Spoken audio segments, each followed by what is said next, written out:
Ladies and gentlemen, even though it's Saturday, welcome back to an all-new episode of the Professor Sanford and Corky recap show. I'm Corky as always, but you guys know that by now, right? Joined by the only other person I would want to do this with, Professor Sanford. What's up? And today I'm going to be playing Super Luigi Bros. As background noise. This is on the NES2 remix. I'm playing Wii U today because nothing 360 entertained me whatsoever. So I'm in a Nintendo kind of mood. I just picked up a 64 today, and that's all I want to be playing. But until I figure out a way to record that, we're gonna do this. Today we are going to be talking about The Walking Dead Season 7, Episode 6, which was titled Swear. And the whole focus of this episode was what happened to Tara after she left the compound. And Professor Sanford is going to take it from there. Yeah. So yes, I get the privilege of recapping the worst received episode of this season so far. So get excited. Here we go. Okay. So Tara has washed up on a beach, and these two people we've never seen before find her. My note says Tara is found unconscious by people we've never seen before on a beach. And then it says, the hell, question mark. So there's a young girl and an older girl going around killing walkers that are washing up on a beach. And then they find Tara, and the older girl's like, wait, she's not dead. And the younger girl's like, well, we still gotta do it. So they're still gonna kill her. And the older girl's like, no, don't. And the little girl's like, yeah, totally gonna do this. And the older girl's like, no. And that flashback. Yeah. So there's a flashback to a conversation where Tara is still with Heath, who she went out on this long run with. They're having this conversation. Heath is clearly really disillusioned with what they did to that compound of saviors, and he's saying yeah, we're no better than them. We use people to survive. We're not good. Whatever. Nobody really cares. Flash. Back to the present. Tara wakes up on the beach with some food and a spear from that girl. She's sort of hidden away. It's clear to us that the older girl is providing her this stuff and that she's not supposed to be doing it.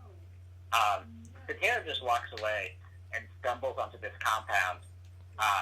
It's all women, and they are heavily armed. They got tons of assault rifles.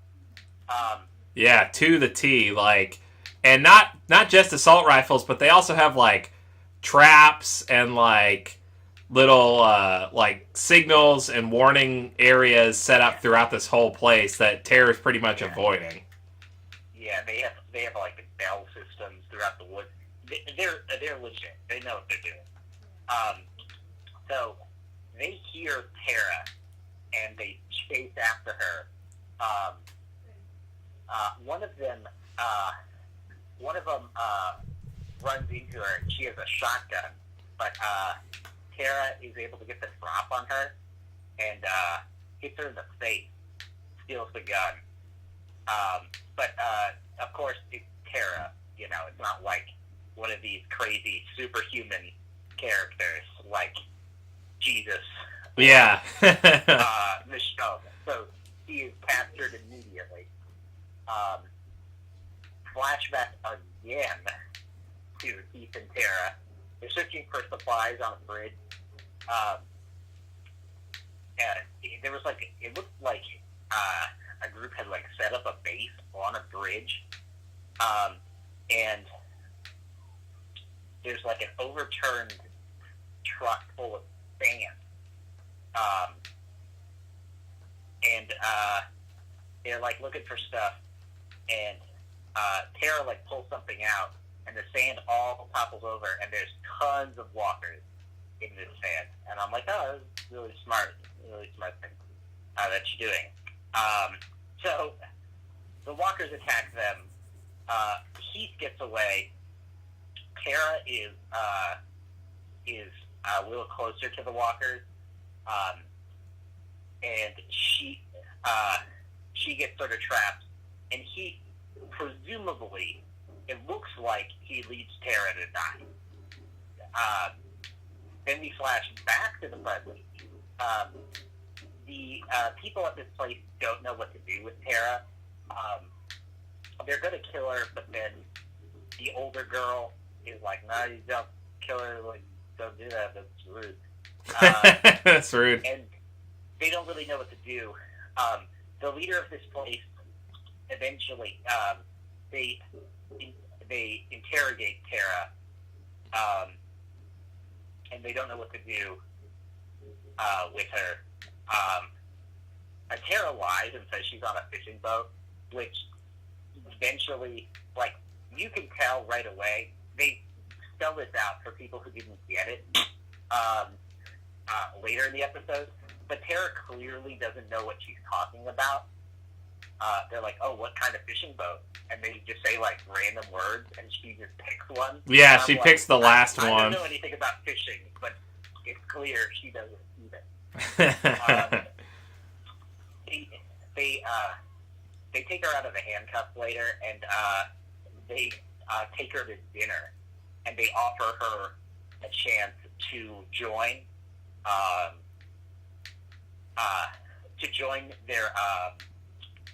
their society, because they don't want to let Tara go because they're afraid of people finding out about them.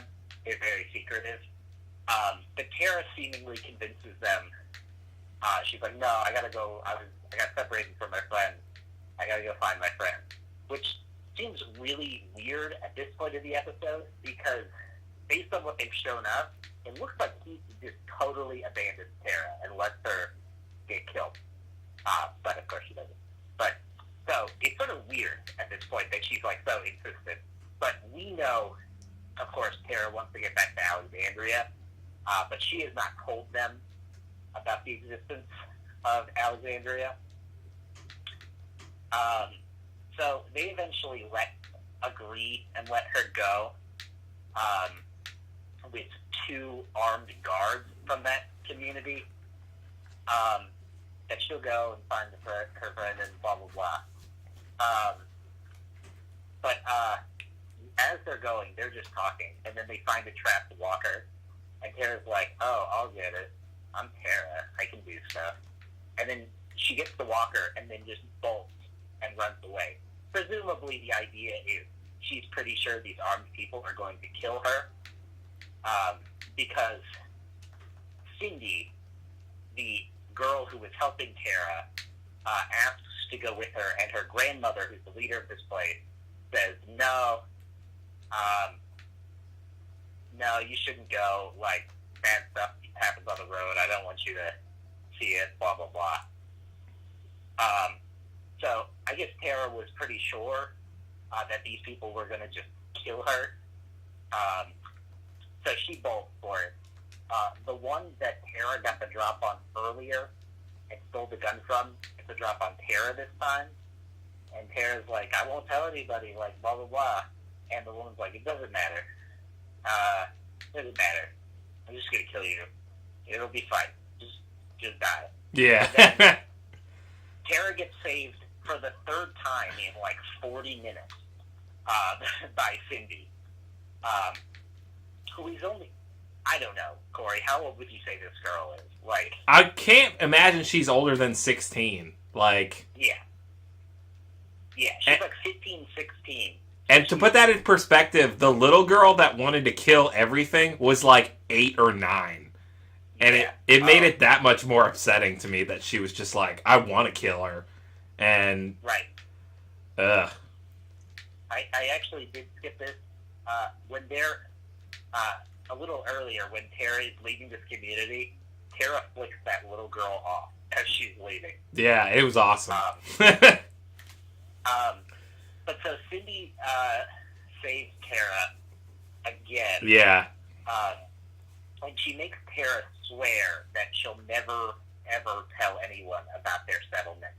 They called this settlement Seaside on Talking Dead, but there's no name for it in the show. Or Oceanside, I don't remember. Yeah, I think it was Oceanside. Yeah, Oceanside. I didn't even watch that Talking Dead because I was like, whatever. Yeah.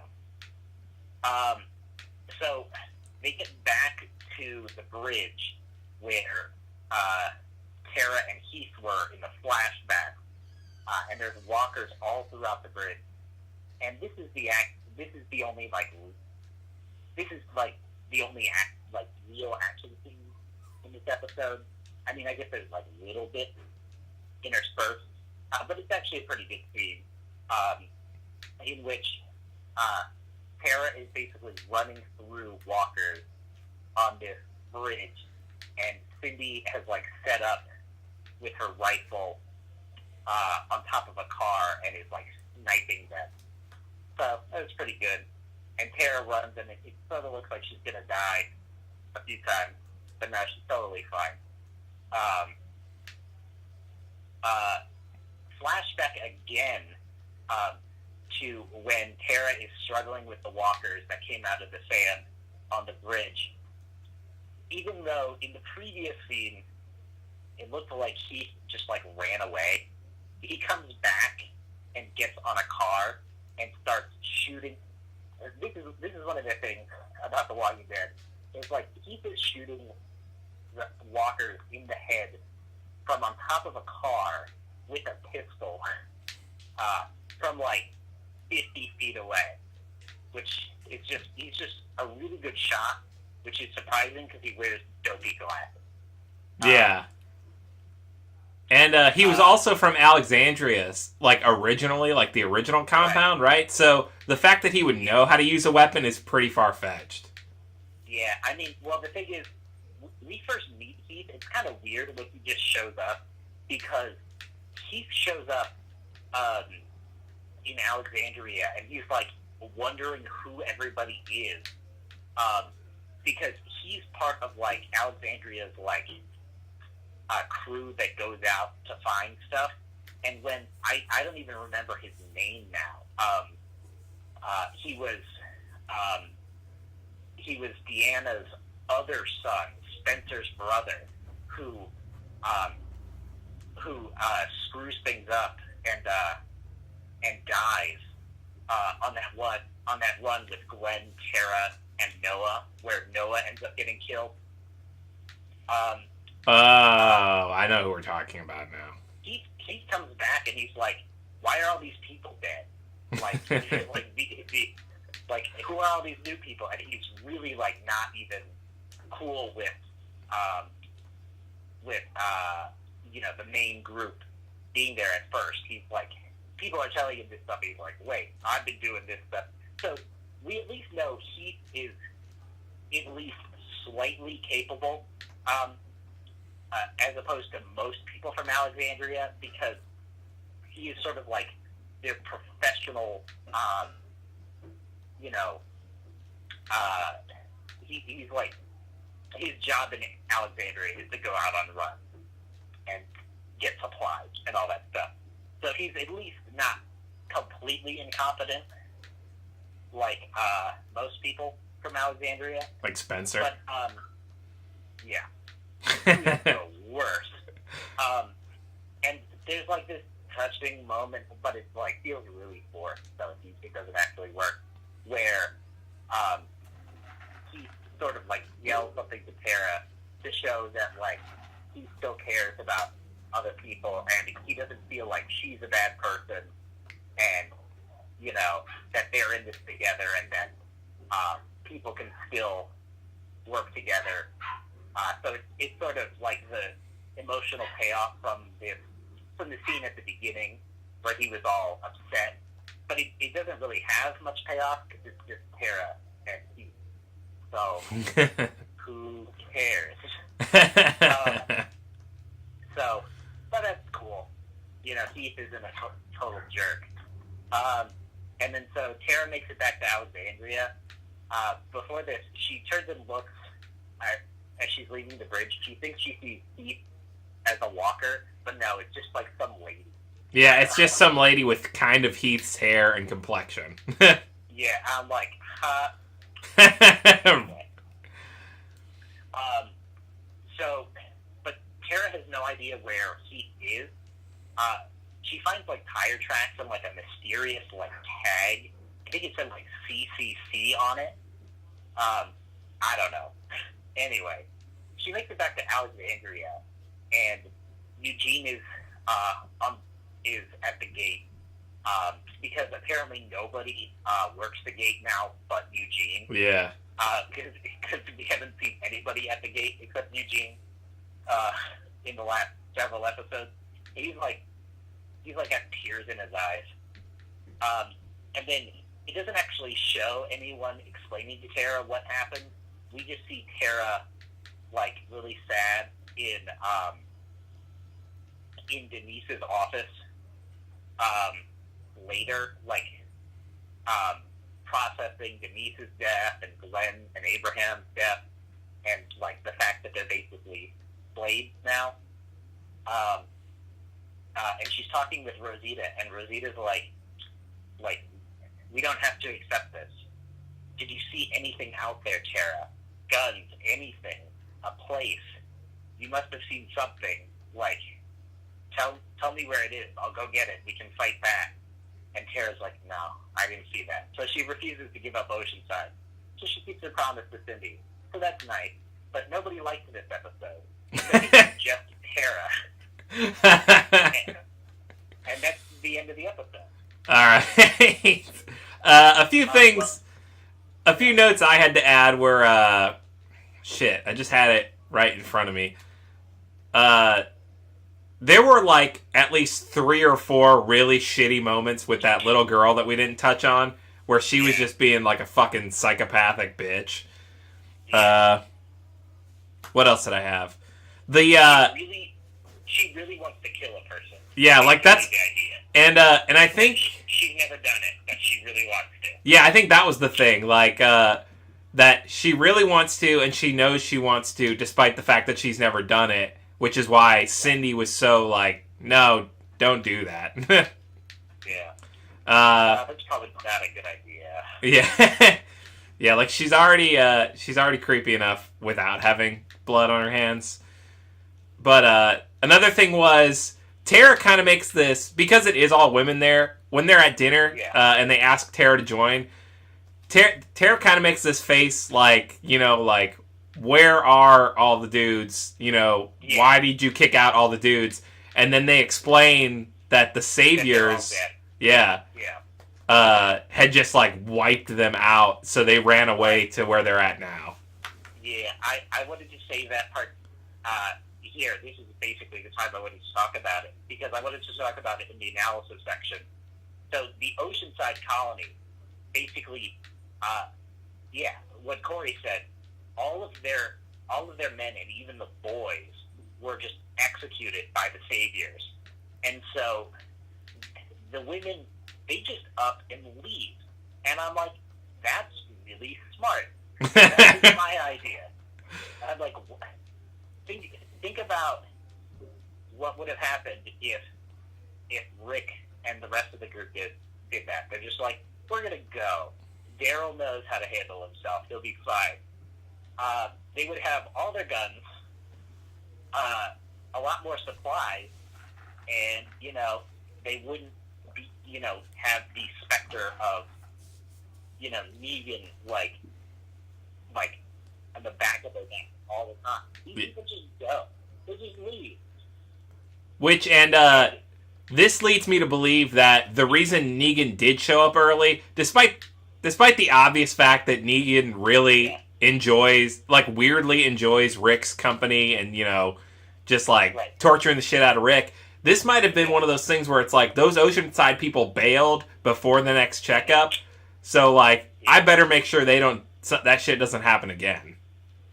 Right. But, yeah, I mean, the weird thing is the show is the show, and it has to, like, portray, it sort of portrays these Oceanside people as, like, they're as having made like a compromise in life, like that they were good, but they're doing bad things. Like they're doing the wrong thing. The show is trying to like say like, no, these people aren't good. Like they were gonna kill Tara and whatever. Like protagonist by it. I'm like, no. I think this group is doing really what they should be doing at this point. It's like, oh no, it's easy to say it's like a show. Like, no, I wouldn't do that. Like, I wouldn't run away and then keep, and then like kill people that come across me to keep myself safe. I wouldn't do that. Like, the show is trying to like say like, oh, this decision they made, it's not a good decision. But I'm like, no, that's pretty much the greatest decision. Yeah. Nobody could make a better decision in this situation. Yeah, because Tara does say the line that kind of sticks out in the episode that, like, if you act this way towards everybody, you're only going to find enemies. You're never going to find friends. Yeah. Or, Terry, or you could just find a baseball bat, in your head. That's the thing. Like Tara doesn't realize how naive she is until the end of the episode. Yeah. And I'm not sure she actually realizes how naive she is, even at the end of the episode. But Tara is quick with the sass, so that's good at least. Before this episode, Professor Sanford and I were looking at the IMDb scores, and the past, like, what is this, episode 6? The past, like, 5 episodes have all gotten about 8 stars, and this one got about 5.5. And, I love Tara. Tara's, one of my favorite secondary characters, but the fact is, she is a secondary character. So, this show that's basically built around the Ricks and the Michonnes and the Negans, it's hard to keep it, to keep the interest there when you just have this one secondary character and nothing, like, no Daryl, no anybody. And I like Tara too, just because she's different than most of the other characters on the show.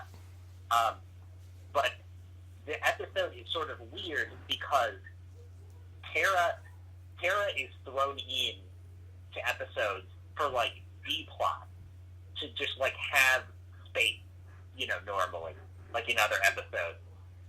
So it's really weird to have like a whole episode devoted to Tara after never having that, because she's such a B player on the team. Like, it's like, oh, it's not really that dramatic because it's Tara. Like, oh, this isn't really that interesting because it's just Tara. It's a filler episode, and you can argue that all day, but when you come down to it, that's what it is. If this episode had not existed and Tara just reappeared, it would have been like, oh, I wonder what happened to her, but I'm glad she's back. Let's keep the story moving forward. She's like, they're like, where's Heath? We got separated. That's it. That's the other thing. It's like, I can't imagine Heath is alive if Tara's already made it back and Heath hasn't. Yeah, well, he either died or he got captured or something. Yeah. The episode kind of made me think of, do you remember, I think it was last season, the episode about what happened to Morgan in the in-between? Yeah. It reminds me of that, except I was way more interested in the Morgan story, but I could have done without it. If Morgan had just showed up and been like, I'm fine now, I have this staff, a guy helped me, let's do some stuff, I'd be like, yeah, welcome back, Morgan. Let's keep the story moving forward. That is exactly what they did. And it was much more effective because Morgan's, what he did in the in-between episode, took place 5 episodes after Morgan reappeared. Wow. Remember? That was episode 4 of last season, and Morgan reappeared in the season finale of the previous season. So, Morgan came back, and they established, Morgan's with it now, and he's, got these new weird character traits, and he's also a ninja. So that's cool, right? But I'm saying, like, I'd rather it have been like that. I'd rather have Tara returned and then the workings of that, and then later on it could have been like, hey, mid-season finale, you guys want to know what happened to Tara? Here it is. Yeah. It easily could have been, like 10 minutes, you know? Yeah. It could have been Tara talking to Heath, Tara and Heath getting, you know, attacked by walkers, and then they have their little moment.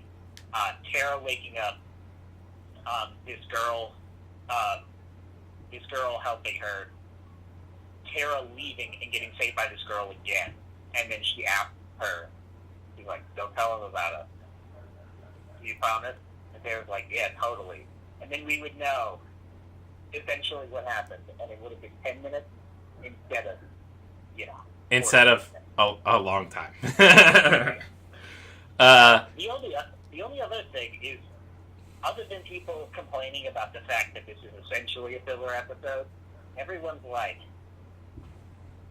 is like, a lot of people are talking about how Alana Masterson, who played Tara, gained weight. But the whole thing is, like, she had a baby, like, 2 weeks before filming this episode, and people are not being nice about it. See? But I'm like, she kind of just had a baby. She kind of just pushed another human being out of her body. So, you know, maybe ease back on that. See, Cold chill. On the other end of the spectrum, though, I was watching this episode and I was like, man, if I had to rate the attractiveness of all the girls in this show, I think Tara's probably my favorite. Because, like... Yeah, because that's what you like. Yeah, The audience knows that, but that is... I thought Tara looked great I thought Alana Masterson, and then when she was on the couch with Elvira and who else was there on Talking Dead? Yeah, it was some comedian that I wasn't even paying attention to. But it was like, I remember friggin' Hardwick was like, hey, this guy's like my best friend. Yeah. And I was like, why is he... I was like, we just need to be best friends with Chris Hardwick, and then he'll bring us on the show, I guess. Yeah. I don't know. Yeah. So, kudos to Mrs. Masterson for her baby. That's super dope. And she did pretty well in this episode. Well, and she did all the stunts, too. Yeah. You know, like, she said she fell off that bridge in The Talking Dead. Right. And I was like, oh my god. Yeah, and she had, like, just given birth. And she did pretty well in this episode. That was basically written to fail. I mean, this episode was basically written to fail. Because they're like, oh, do you want to, like, intersperse any other characters? No, just Tara. Yeah, because... Just put mayonnaise on the screen. Mayonnaise is a hit.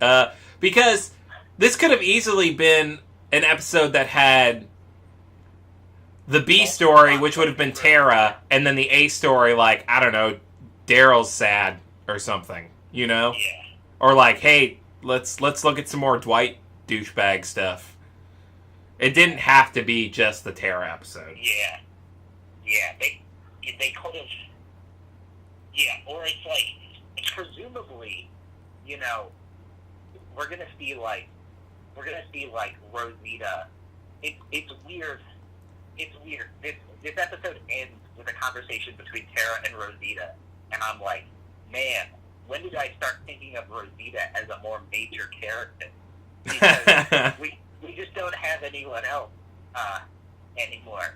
You know, we're losing a lot of our main characters, and then the ones that are still alive, like Carol and Morgan, they appeared in an episode, and you know, we haven't seen them again. That's what I'm ready to get back to, is what's going on at the Kingdom with Morgan and Carol and Ezekiel. Yeah. Like, they could have very easily, like, juxtaposed Tara's journey with, like, Rosita's frustration in, like, trying to figure out a way, you know, to get back at Negan. and then that conversation would have had weight at the end, where it's like, Tara has her reason for not telling Rosita about Oceanside, but Rosita presumably would have gone and killed these people eventually. Or gotten herself killed. Right, but Rosita would have had a reason to do that, But I guess basically the idea is, I'm guessing they're going to have a little bit of that later. I don't know, but I don't know. It from the preview, which, unless you watch Talking Dead all the way through, the preview at the end of Walking Dead is never like 100%. This is what's happening on the next episode. Like unless they started just doing like what's yet to come on The Walking Dead, and they're not even necessarily showing scenes from next week's episode after the episode. You have to watch Talking Dead to see exactly what's happening next week. Which I'm not doing. It's already it's already like 9:10 by the time Walking Dead's over, and I'm tired. And I'm like, unless I really dig the guests, which hasn't happened in a while, I'm not sitting all the way through. I always start Talking Dead episodes, and I never finish them. Like, and they wait. Isn't that the last thing Chris does usually? Is like, and here's your next week's special clip, and it's usually like someone talking to a chair. Yeah, it's never the beginning. It's at least it's always past the halfway point. From what I can gather, though, it looks like it's going back to Carl and Jesus in the truck at Negan's compound. Well, it's going to have to, because I imagine that's going to have. I imagine the mid-season finale is going to have something to do with that. So they have to at least set that up. Yeah, it's going to be, one of the two of them, if not both, is getting captured, or they're going to try and bust out Daryl, or Carl's going to get shot, or, I would be more surprised if Jesus made it through that whole thing unscathed. Like, because I figured they would kill Jesus before they killed Carl. Oh, well, you would think, but, I wouldn't actually be surprised if they set up Carl's death at some point in the near future. Is Carl still alive in the comics? Yeah, and so is Jesus, but, doesn't matter. Either character could die. Yeah. All bets are off. Mm-hmm. All right, I think we are about out of time for today's episode. Professor Sanford, do you have anything else to add? Yeah, no, actually no, not at all. All right, guys, thanks so much for tuning in. Thanks for commenting, and subscribing if you did. Once again, this was Walking Dead Season 7, Episode 6, Swear. Guys, thanks so much for tuning in. I know I just said that, but Professor Sanford and I are both super thankful. This is such a fun little gig we get to do, where we get to just kind of go through the episode, vent our frustrations, talk about what we hope's about to happen or might happen. And I think that's it. So guys, for Professor Sanford, I'm Corky, and we will see you in the next episode. Later, day.